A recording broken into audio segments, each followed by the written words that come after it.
بسم اللہ الرحمن الرحیم۔ السلام علیکم۔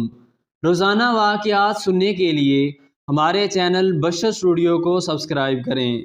ہندوستان میں سومناتھ کا مندر پورے ہندوستان کے لوگوں کا مرکز تھا۔ یہاں پر میلوں سفر طے کر کے لوگ آیا کرتے تھے۔ یہاں پر سونے کے بنے ہوئے بت اور مورتیاں بھی نصب کی ہوئی تھیں، اور اس مندر کی خاص بات مورتی کا ایک خاص جادو تھا، جس کی وجہ سے بڑے بڑے لوگ اس کی طرف متوجہ ہوتے تھے۔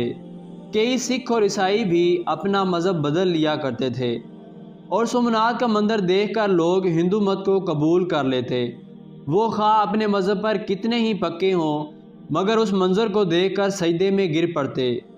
اس کے اندر اتنا بڑا کرشمہ اور ایسا غیر فطری نشان تھا کہ انسان حیران رہ جاتا۔ اس میں ایک ایسا بڑا بت تھا جو بغیر کسی سہارے کے ہوا میں معلق تھا۔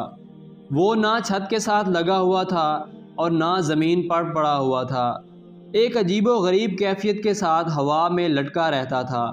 لوگ جب وہاں پر آتے تو اس کو دیکھ کر حیران ہو جاتے۔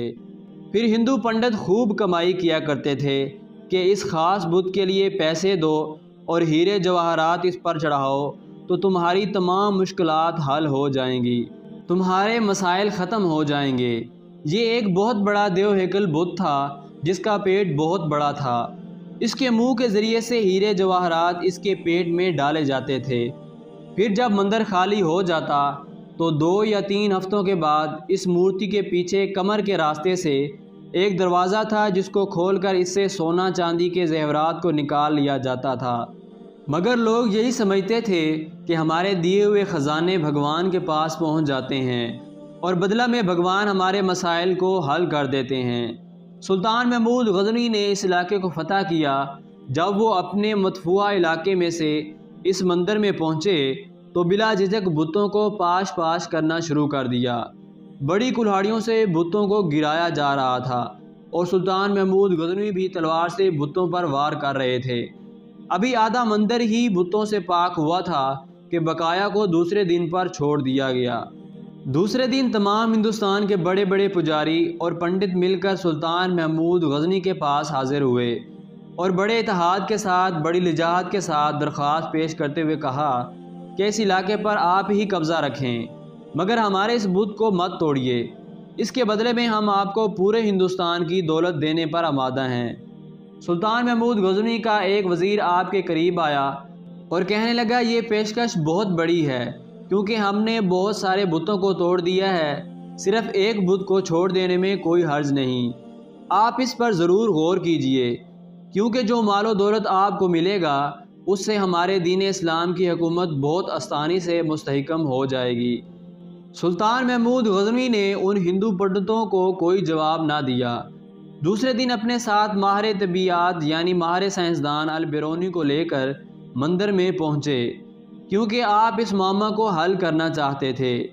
جب آپ وہاں تشریف لے گئے تو بت کو چاروں طرف سے گھوم کر دیکھا، کوئی پتلی چیز یا کوئی بھاری چیز یا کوئی معمولی سا سہارا بھی نظر نہ آیا جس پر بت کو ٹھہرایا گیا ہو یا جس کے ذریعے سے بت کو ہوا میں لٹکایا گیا ہو۔ سلطان بہت حیران ہوئے اور البیرونی کو ذمہ لگایا کہ آپ اس کا معائنہ کریں اور اس کی وجہ ڈھونڈیں کہ اس بت کو ہوا میں کس طرح ٹھہرایا گیا ہے۔ عجیب و غریب سماں بن چکا تھا۔ بہت سارے وزیر اور سلطان محمود غزنوی بھی وہاں بیٹھ کر دیکھ رہے تھے کہ آخر اس کی وجہ کیا ہو سکتی ہے۔ البیرونی بھی پکے سچے مسلمان تھے۔ انہوں نے بڑے غور و خوض سے بت کو دیکھنا شروع کیا، قریب جا کر بت کو چھو کر بھی دیکھا، اور چاروں طرف سے بغور دیکھتے بھی رہے۔ آخر کار ان کی سمجھ میں یہ راز آ گیا، اور وہ بڑی فاتحانہ مسکراہٹ لے کر بادشاہ کے سامنے حاضر ہوئے اور بڑے ہی ادب سے عرض کیا، حضور، اس بت کے دائیں جانب دیوار کی اوپر والی اینٹیں اگر نکال دی جائیں تو آپ کے سامنے اس کا معمہ حل ہو جائے گا۔ سلطان، جو کافی دیر سے تحقیق ہوتے ہوئے دیکھ رہا تھا، وہ گہری سوچ میں پڑ گیا اور اپنے ایک وزیر کو حکم دیا کہ جن اینٹوں کی طرف البیرونی نے اشارہ کیا ہے وہ فوراً نکال دی جائیں۔ جیسے ہی اینٹیں نکلی تو بت کا راز فاش ہو گیا، کیونکہ دائیں طرف والی دیوار سے اینٹیں نکالی گئیں تو بت دائیں جانب سے زمین کی طرف جھک گیا۔ ابھی وہ زمین پر گرا نہیں تھا، مگر اس کی ایک طرف بالکل نیچے کی طرف جھک گئی۔ یہ چیز پہلے سے بھی زیادہ حیران کن تھی کہ اینٹوں کا بت سے کیا تعلق ہے۔ سلطان نے البرونی کو بلا کر پوچھا کہ اس پہیلی سے ذرا پردہ اٹھائیے اور ہمیں بتائیے کہ آپ تحقیق کی گہرائی تک کیسے پہنچے۔ البرونی نے بتایا کہ حضور در حقیقت یہ سارا بت بہت اعلیٰ قسم کے لوہے کا بنا ہوا ہے۔ یہ ایسا بت ہے جو مقناطیس کی طرف خوب کھینچتا ہے، پھر اس کے وزن کے عین مطابق مقناطیسیوں کو دیوار کی اینٹوں کے اندر خوب بھر دیا گیا ہے، یعنی اینٹوں کے اندر مٹی کی بجائے مقناطیس رکھ دیا گیا ہے۔ یہ مقناطیس بھی اتنے اعلیٰ قسم کے ہیں کہ یہ پوری طرح اس مورتی کو اپنی طرف کھینچتے رہتے ہیں، اور اتنی زور سے کھینچتے رہتے ہیں کہ یہ اپنی جگہ سے حرکت بھی نہیں کرتی، بلکہ انہوں نے بتلایا کہ اس مندر کے اندر ہوا کی آمد و رفت بھی اس طریقے سے ترتیب دی گئی ہے کہ وہ بت کو اوپر کی طرف اٹھائے رکھتی ہے۔ اس تحقیق سے معلوم ہو گیا کہ وہ کون سی تکنیک تھی جس کے ذریعے جادو دکھا کر ہندوستان کے ہزاروں لوگوں کو گمراہ کیا گیا اور ان کو باطل کی گہرائیوں میں ڈال دیا گیا۔